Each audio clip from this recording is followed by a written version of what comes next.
स्वागत है आपका the radiance of YouTube channel में। आज MEG10 का ब्लॉक 6 डिस्कस करेंगे हम लोग। ब्लॉक 6 जैसा कि आप जानते हैं है क्वेश्चनिंग द कैनन। उसमें का यूनिट 1 है questioning the canon, ideology and assumptions of the canon. चलिए टेक्स्ट से ही, जैसा कि आप देख सकते हैं PDF सामने है, तो टेक्स्ट से ही हम लोग शुरुआत करते हैं इसमें। The main objective of this unit is to explain the complex and fractured state of English, studied particularly in the context of literary theory. ध्यान दीजिए क्या है इसमें ज़रूरी डिस्कस करना। 2 एडजेक्टिव यूज़ किया गया है यहाँ पर इंग्लिश के लिए, इंग्लिश के स्टेट के लिए। क्या लिखा है? Complex and fractured state of English studies particularly in the context of literary theory. यानी अगर लिटरेरी थियोरी के कॉन्टेक्स्ट में बात करें इंग्लिश में, तो इंग्लिश स्टडीज़ को कैसे कॉम्प्लेक्स और फ्रैक्चर्ड स्टेट में पहुंचाया गया, मतलब उसकी ये स्थिति ठीक ठाक नहीं है। This unit will introduce the conflicting ideas of what constitutes literary theory. Literary theories का निर्माण कैसे होता है, उसके पीछे की आइडियाज़ क्या हैं, उसके बारे में बात करेंगे। We are first going to focus on the factors that construct the canon. Factors that construct the canon, फिर डैश लिखा है a specific version of literature as the correct one।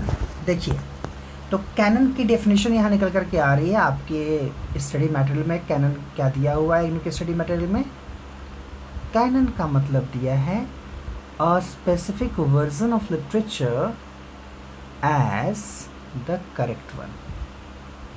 यानी एक पर्टिकुलर वर्जन लिटरेचर का निकाल करके उसको हम करेक्ट बताते हैं या दिखाते हैं या मानते हैं, उसे कैनन कहा जाता है। ठीक है, तो कैनन को क्या करते हैं? कंस्ट्रक्ट करते। देखिए एक एक वर्ड बहुत इंपॉर्टेंट है। कैनन कंस्ट्रक्ट किया जाता है, यानी उसका होना न होना किस बात पर डिपेंड करता है, किस तरह का वो होगा, ये कंस्ट्रक्ट करने पर डिपेंड करता है। जब जहाँ भी कोई चीज़ कंस्ट्रक्ट हो रही है, इसका मतलब उसके पीछे कोई ना कोई आइडियोलॉजी, कोई ना कोई पॉलिटिक्स होगी। ठीक है, as against such mainstream thought processes we shall study the need to bring in alternative methodological strategies to understand literature। अच्छा देखिए मज़े की बात क्या है कि कैनन के नाम पर जो चीज़ हम पढ़ाते हैं उसी को हम क्या मानते हैं? Main stream thought. उसको हम मेन स्ट्रीम थॉट मान लेते हैं जो मुख्य रूप से पढ़ाया और जाना जाता है। ठीक है, तो अब मेन स्ट्रीम हमेशा सही ही हो ये कोई ज़रूरी नहीं है। तो इसके लिए लिटरेचर आपको सिखाता है कि आपको हमेशा अल्टरनेटिव चीज़ों पर भी ध्यान देना होगा, अदर ऑप्शंस, अदर थिंग्स पर भी फोकस करना होगा। तो यहाँ हम अल्टरनेटिव मेथोडोलॉजिकल स्ट्रेटजीज़ की बात करेंगे लिटरेचर के लिए। यही है इस चैप्टर का मेन उद्देश्य, alternative methodological strategies to understand literature. यानी लिटरेचर को जिस तरह से समझाया जाता है बस उसी तरह से न समझें, जो मेन स्ट्रीम है, जो मुख्य धारा है उसकी बस उसी हिसाब से न समझे जाने, बल्कि अल्टरनेटिव मेथोडोलॉजिकल स्ट्रेटजीज़ भी अप्लाई करना सीखें और लिटरेचर के अलग अलग ढंग से इंटरप्रिटेशंस करना सीखें। These are not merely tools that bring forth the meaning of literature, instead they locate meaning within a definite socio-historical context। अब देखिए तो ये सब चीज़ें क्या हैं जो हम तमाम स्ट्रेटजीज़ अपनाते हैं लिटरेचर को समझने और डिस्कस करने के लिए। तो कह रहा है कि ये केवल टूल्स नहीं हैं जो कि लिटरेचर की मीनिंग लेकर के आते हैं, बल्कि क्या कह रहा है कि इंस्टेड दे लोकेट मीनिंग, वो मीनिंग को लोकेट करते हैं with in a definite socio historical context. इसका मतलब ये हुआ कि इन टूल्स की हेल्प से हम पर्टिकुलर सोशियो हिस्टोरिकल कॉन्टेक्स्ट में क्या मीनिंग जनरेट हो सकती है उसको भी लोकेट कर पाएंगे, उसको भी समझ पाएंगे, जान पाएंगे। The process of questioning finally helps formulate a theoretical premise that constitutes a meaningful relation between literature and society at a specific moment in history. ठीक है. The process of questioning. अब देखिए भाई, लिटरेचर में अगर लिटरेचर आपको question करना ना सिखाए तो फिर क्या लिटरेचर पढ़ना. The process of questioning finally helps formulate a theoretical premise. जब ये कोशिश करना आप सीख जाएंगे, ये प्रोसेस समझना शुरू कर देंगे, तो क्या होगा फिर आप उसके थ्योरेटिकल प्रीमाइस को भी समझ पाएंगे कि कैसे थियरीज़ बनती हैं, कैसे थियरीज़ वर्क करती हैं. That constitutes a meaningful relation. और उससे क्या होगा, लिटरेचर और सोसाइटी के बीच में एक पर्टिकुलर मोमेंट में हिस्ट्री के हम मीनिंग जनरेट करना, मीनिंग एक्सट्रैक्ट करना सीख सकते हैं, जान सकते हैं. Let's begin by introducing the canon. क्या है भाई कैनन के बारे में, देखिए introduction. To begin with the debate on differing interpretations of the canon, we must first discuss the present academic state of English literature. In its present form, it has come to embody a whole range of literary, social and cultural signifiers that determine important aspects of the world of the academic institutions and the one outside it. English की क्या स्थिति है वर्तमान समय में, क्या क्या चीज़ें हैं, अलग अलग सिग्निफायर्स यूज़ किए जाते हैं इसके लिए. Literary, social, cultural signifiers. Literary, social and cultural signifiers, तो वो इसके इम्पोर्टेंट एस्पेक्ट्स पर फोकस करते हैं. एकेडमिक इंस्टीट्यूशंस में क्या स्थिति है इंग्लिश की वो बताते हैं, या उसके बाहर क्या सिचुएशन है, क्या स्थिति है. For the non academic populace, a degree in English literature indicates a specialization in English as a language. तो एकेडमिक लेवल पर लिटरेचर सेंटर में होता है, और नॉन एकेडमिक लेवल पर अगर आप बताते हैं कि आप इंग्लिश से पढ़े हुए हैं तो इसका मतलब लोग आपको इंग्लिश लैंग्वेज का जानकार समझते हैं, या समझते हैं कि आपकी इंग्लिश ठीक ठाक है, मतलब वो इंग्लिश एज लैंग्वेज देखते हैं. But people who are part of the literate minority understand it to mean a perfection of language skills as well as exposure to a range of texts that are signifiers of literariness. कह रहा है कि उन लोगों की संख्या कम है. क्या लिखा है, लिटरेट माइनॉरिटी, मतलब जो समझते हैं कि इंग्लिश लिटरेचर से पढ़ना क्या होता है, वो जानते हैं कि अगर आप इंग्लिश से पढ़ाई कर रहे हैं तो इसका मतलब आपकी लैंग्वेज स्किल भी ठीक ठाक होगी, और आपको एक्सपोजर मिला होगा कई सारे टेक्स्ट का जिसमें आप सिग्निफायर्स को समझना सीख चुके होंगे, सिंबल्स को जानना समझना सीख चुके होंगे. A student majoring in this language is subject to the interpretations of the course by the university. The course indicates the individual as a kind of literary elite who is somewhere at par with the products of English universities.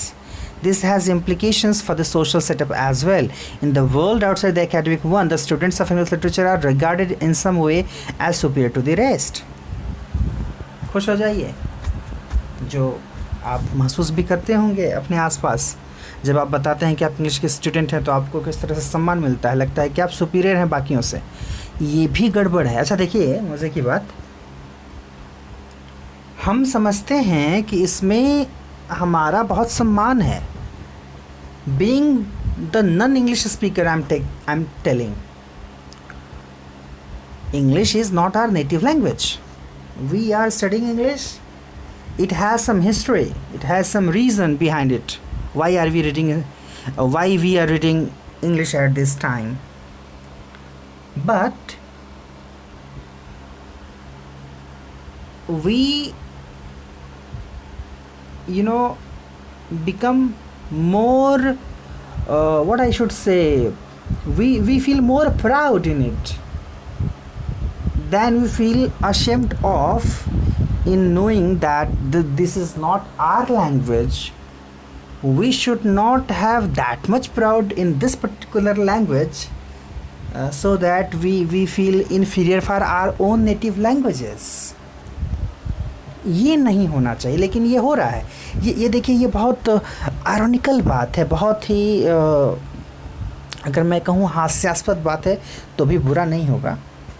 जब आपको English का student समझ करके या आपको English ठीक ठाक आती है समझ करके अगर ज़्यादा सम्मान मिलता है और आप बहुत खुश होते हैं, ये सम्मान सच में सम्मान नहीं है, क्योंकि इसमें कहीं ना कहीं आपकी नेटिव लैंग्वेज का अपमान भी छुपा हुआ है।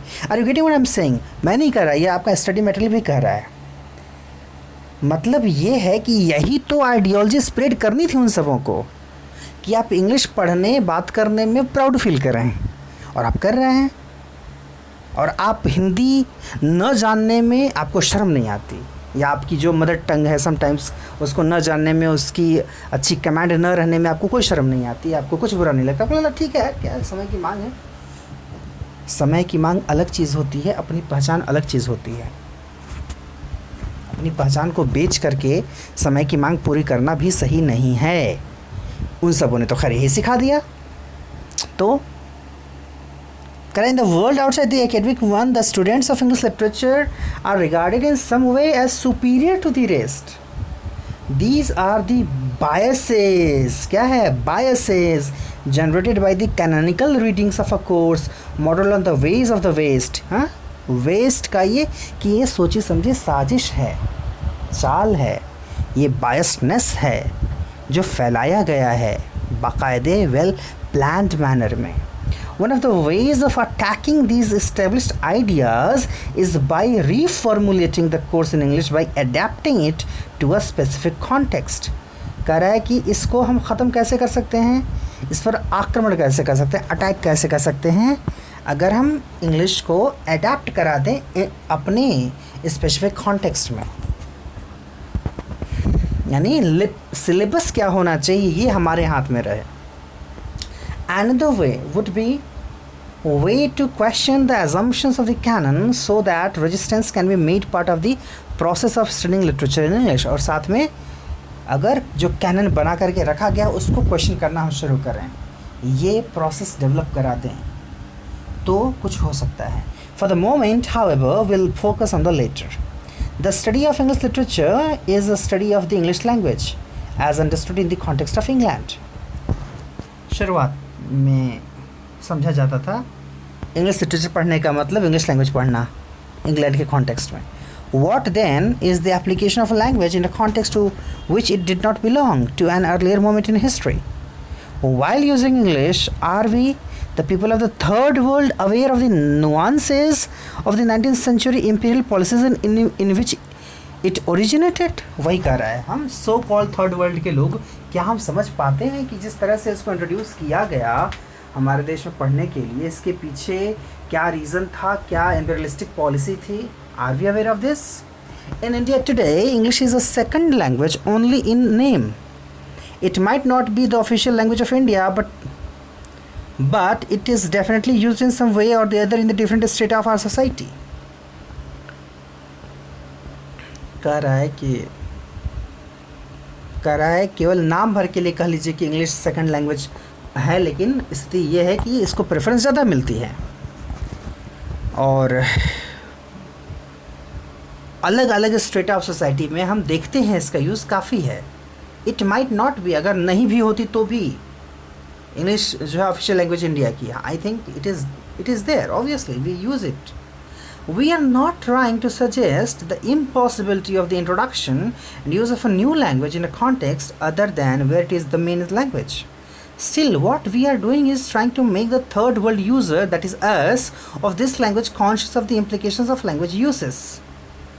अभी भी हम वही कर रहे हैं कोशिश थर्ड वर्ल्ड के लोगों को सिखाने की, समझाने की कि इसके यूसेस के इम्प्लीकेशंस क्या हैं, मतलब क्या किस ढंग से चीज़ों को हम समझ सकते हैं, इंटरप्रेट कर सकते हैं जो हम कर रहे हैं इस लैंग्वेज के साथ, जो हमारी डीलिंग है, जिस तरह से हम बिहेव करते हैं या जिस तरह से हम इसको यूज़ करने वाले को ज़रूरत से ज़्यादा सम्मान देते हैं.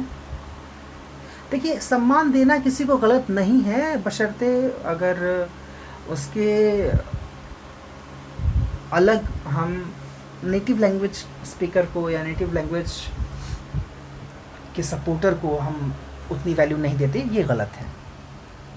What do we mean by the term canon and how it constructed. The term canon is a body of text, the understanding of which constitutes a literary range of group of studying English literature.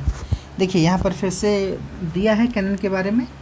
The term canon is a body of text, यानी कई सारे text का एक कह सकते हैं pile of books. The understanding of which, कैसा text होगा? Understanding of which constitutes the literary range और a group of studying English literature. किस तरह के, किस रेंज की किताबें पढ़नी हैं, किस कॉन्टेक्स्ट की किताबें पढ़नी हैं,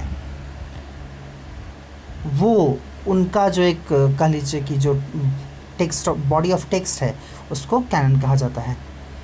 text that are part of this category are considered canonical. जो इस कैटेगरी के पार्ट हैं उन टेक्स्ट को कैनोनिकल कहा जाता है. एंड देयरफॉर कंस्टिट्यूट लिटरेचर, और उससे लिटरेचर बनता है.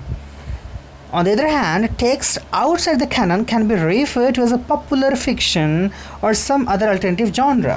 देखिए ये बहुत इंपॉर्टेंट है, ये सब डिवीज़न जानने आपको ज़रूरी हैं.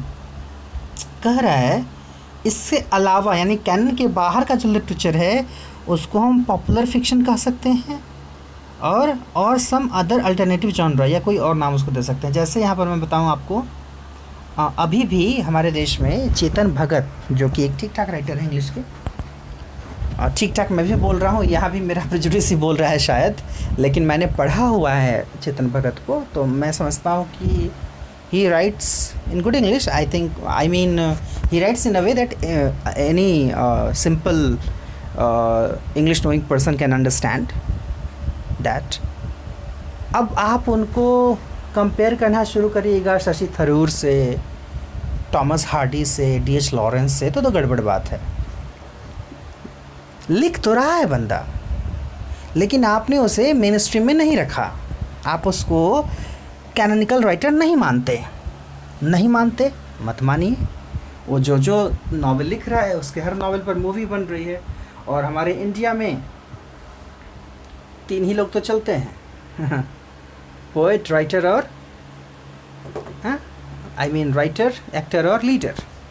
तो वो तो चल रहा है, तो एक्टर्स के एक्टिंग के थ्रू भी उसकी राइटिंग जो है, उनकी राइटिंग सेलिब्रेट की जा रही है. अगर नावल कम लोग पढ़ रहे हैं तो मूवीज़ जब बन रही है तो मूवी तो ज़्यादा से ज़्यादा लोग देखते हैं. तो इस तरह से चेतन भगत की राइटिंग कहीं ना कहीं पॉपुलर फिक्शन में आती है. तो आप भले ही न माने चेतन भगत को मेन स्ट्रीम का राइटर, लेकिन अभी भी पॉपुलर फिक्शन के नाम पर, पॉपुलर फिक्शन के जॉनरा में चेतन भगत पर रिसर्च चल रहा है. इवन इंग्लिश के research scholars they have they do research on Chetan Bhagat, लेकिन यही है कि पॉपुलर फिक्शन में नाम आता है उनका. ठीक है. For example, works by third world writer. अच्छा देख लीजिए,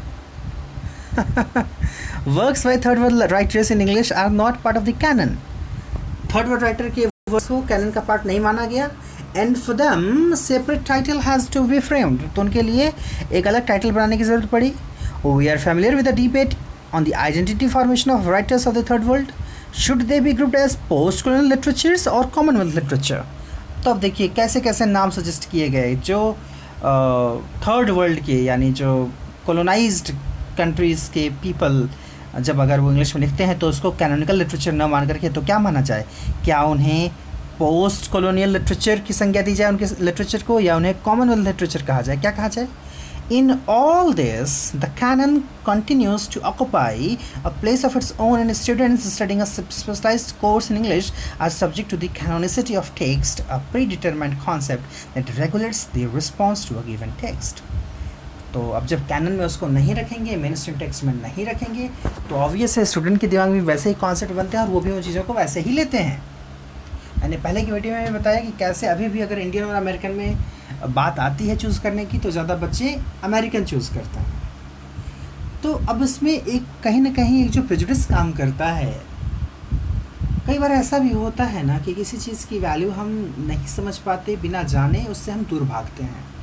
जब हम उसको थोड़ा कभी कभी ऐसा होता है कि हमें कंपेल किया जाए उसको जानने के लिए, मजबूर कर दिया जाए, तो हमारे पास कोई ऑप्शन न छोड़ा जाए, तो ऐसे में हम उसको पढ़ते जानते हैं तो लगता है कि अरे ये तो काफ़ी अच्छी चीज़ है। तो कहीं ना कहीं ऐसा भी करना होगा इंडियन लिटरेचर की चीज़ें, इंडियन इंग्लिश राइटर्स की चीज़ों को जो है, क्योंकि हम अगर अपने इथॉस को समझना चाहते हैं, बेहतर तरीका तो ये है कि हम मातृभाषा का साहित्य पढ़ें। ऐसा नहीं कि अगर हम इंग्लिश लिटरेचर के विद्यार्थी हैं तो हिंदी का जो है साहित्य पढ़ना गुनाह है, पढ़ना चाहिए हमको। हमारी जो भाषा है, अगर हम तमिल भाषी हैं, अगर हम बांग्ला भाषी, मराठी भाषी हैं, तो हम अपने भाषा का साहित्य ज़रूर पढ़ें, ताकि कम से कम अपने कल्चर के इथॉस को हम समझ सकें। अदरवाइज़ अगर हम केवल कैनोनाइज्ड टेक्स्ट, कैनोनिकल लिटरेचर ही पढ़ रहे हैं, तो हम उसके कैनोनाइजेशन को ही और ज़्यादा बढ़ावा दे रहे हैं और अपने आप को एक अलग कैटेगरी में ले जा करके खुद ब खुद खड़े कर रहे हैं। In studying the formation of the canon in our context will first take a look at the way it was understood in the context of England. कैसे कैनन को समझा गया इंग्लैंड में, ये समझते हैं पहले। This is because our version of the canon is an offshoot of the one studied in the first world. क्या है? The canonical text of English literature have been based on the ideas. जो canonical text जो मतलब prescribe किए जाते हैं, किसके ideas पर वो हैं? उसमें कुछ नाम यहाँ पर दिया है, Macaulay, Arnold, the Newbolt Report, and by the influence of eminent figures like F R Leavis and T S Eliot. ध्यान दीजिए, ये नाम बहुत इंपॉर्टेंट हैं। इनके आइडियाज़ ने प्रभावित किया कैनोनिकल टेक्स्ट के फॉर्मेशन के लिए। कौन कौन है ये महानुभाव लोग? मैकाले, आप तो जानते ही हैं, नाम ही उसका है, खुद कर रहा है मैकाला। हाँ, मैं तो उसको ऐसे ही याद रखता हूँ, the person who himself says that. हालांकि अब इस पर भी लोग दिमाग लगा देंगे कि क्या सर आप तो रेसिस्ट हो रहे हैं, आप मैकाला बोल रहे हैं। Macaulay, Arnold, the Newbolt report और T S Eliot, F R Leavis और टी एस एलियट, ये बड़े नाम हैं जिन्होंने प्रभावित किया कैनोनिकल टेक्स्ट को इंग्लैंड के कॉन्टेक्स्ट में। A cross section of 19th century English society shows the transformations in the structuring of its social setup. Firstly, the economy of English society changed radically from a largely agrarian, though emerging bourgeois society to a predominantly industrial one. देखिए, agrarian बड़ा अच्छा शब्द है। Agrarian से ये सब industrial बन गए। 19th सेंचुरी की बात है। 19th सेंचुरी आप जानते हैं कि इंग्लैंड में इंडस्ट्रियल रिवॉल्यूशन हुआ था, तो एग्रेरियन जो सोसाइटी थी, जो केवल खेती पर ज़्यादातर डिपेंड करती थी, उसका बुर्जुआ सोसाइटी का मतलब जो मिडिल क्लास था, है ना। क्या लिखा है? Change radically from a largely agrarian दो इमर्जिंग बुर्जुआ सोसाइटी, मतलब धीरे धीरे वो मिडिल क्लास, एक बड़ा मिडिल क्लास जो है इमर्ज हो रहा था वहाँ पर। पहले एग्रेरियन हुआ करते थे, यानी एग्रो बेस्ड कंट्री थे, और समय के साथ वो क्या हो गए? इंडस्ट्रियल हो गए, यानी उनके यहाँ इंडस्ट्री डेवलप कर गई। इससे क्या हुआ? Money came to the more and more people and differentiated one class from the other. ज़्यादा से ज़्यादा लोगों के पास पैसा आया, तो पैसा आता है तो भाई पैसा तो अपनों के बीच दरार डाल देता है, तो डिवीज़न हुआ, क्लास का डिवीज़न और क्लियरली विजिबल हो गया। The privileged group formed the upper class. The emerging section that was slowly becoming powerful occupied the second position, and the third end were the masses uprooted from the village and planted in the industry. The upper class also comprised the then redundant aristocracy. तो जो privileged group रहा उनका, किस तरह से class division, जैसे हमारे यहाँ कास्टिज़म चरम पर रहता है, भले ही हम कह रहे हैं कि जातिवाद ख़त्म है, लेकिन आप जानते हैं कि कहीं ना कहीं अनकॉन्शियस लेवल पर बहुत ज़्यादा वर्क करता है। बुरा तो तब लगता है जब शहरों में so called modern people sometimes they behave in that manner. खैर, तो इंग्लैंड के कॉन्टेक्स्ट में वो क्लासिज़म है, क्लास डेवलप हुआ। इंडस्ट्रियल रिवॉल्यूशन जब हुआ, इंडस्ट्रीज़ डेवलप हुई, पैसा ज़्यादा आया लोगों के पास, सोसाइटी और ज़्यादा बट गई, तो बाकायदे जो प्रिविलेज्ड ग्रुप रहा, जिसको सारी सुख सुविधाएं मिला करती थी, उसे अपर क्लास कहा गया। और उसी अपर क्लास में दिखा है ना, अपर क्लास में एरिस्टोक्रेसी भी आई, एरिस्टोक्रेट्स सुना होगा, जो बड़े धनाढ़ बड़े संपन्न लोग हुआ करते थे। तो और जो इमर्जिंग सेक्शन था, जो धीरे धीरे पावरफुल बन रहा था, उसको सेकंड पोजीशन मिली, यानी यही वो बुर्जुआ क्लास था, बुर्जुआ पीपल यानी मिडिल क्लास, ठीक है। और at the end were the masses uprooted from the village, और लास्ट में कौन थे? वो लोग जो गांव से उठ करके आए थे और इंडस्ट्री में स्थापित हो गए थे वर्कर्स के रूप में। ये था थर्ड क्लास, यानी lower class, upper class, middle class, lower class. Mind you, क्या खूबसूरत लैंग्वेज है इग्नू के स्टडी मटेरियल की। Mind you, this is what 19th century England witnessed. ये हुआ था 19th सेंचुरी इंग्लैंड में। Education and literature therefore rested in the hands of these few privileged people who had limited perspective.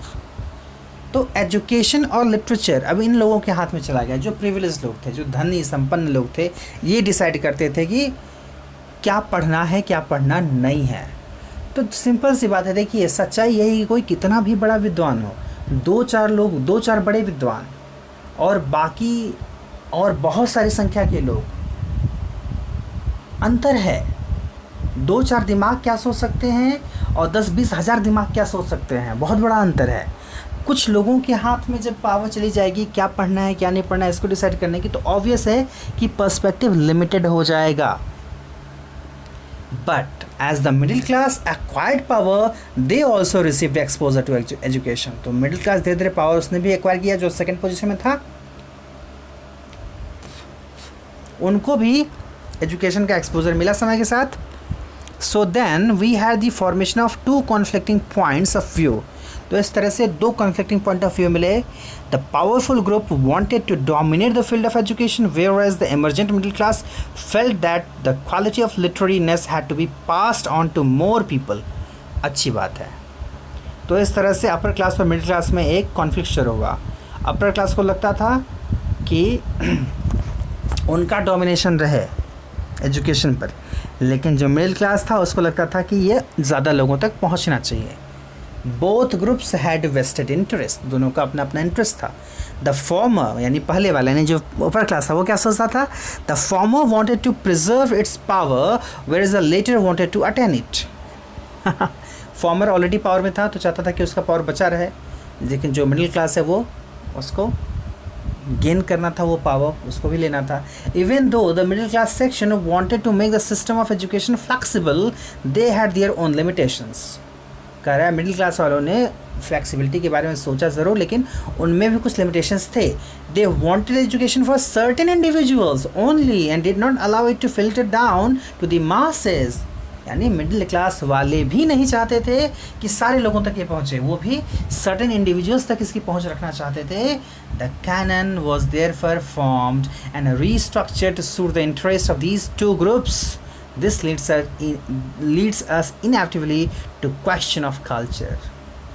तो इस तरह से ये जो 2 ग्रुप था, जो अपर क्लास और मिडिल क्लास जो 2 ग्रुप था, इन लोगों के हाथ में चीज़ें थीं और इन लोगों ने डिसाइड किया कि क्या होना चाहिए कैनन में।